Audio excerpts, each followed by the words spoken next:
Hello, and welcome to a short video on SmartFactory for NetSuite.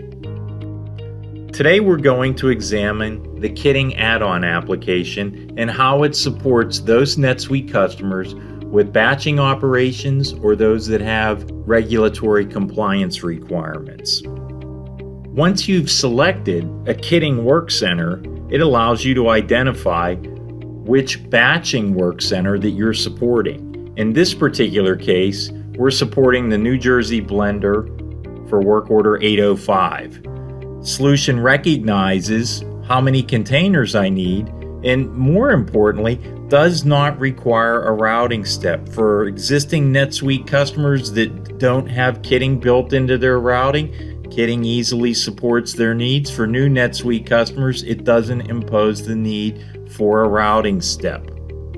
After creating a container, I have the opportunity to fill it with the appropriate bill of material items to support that first batch.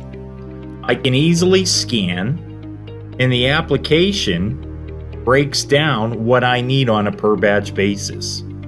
I repeat this process until I've completed all the elements I'm responsible to kit to support this work order completion. Once my kit's assembled, I simply deliver it to the line, meaning it is now staged for the batching operation that is going to consume it. The kitting app then feeds the batching operations, which we'll explore in our next short video.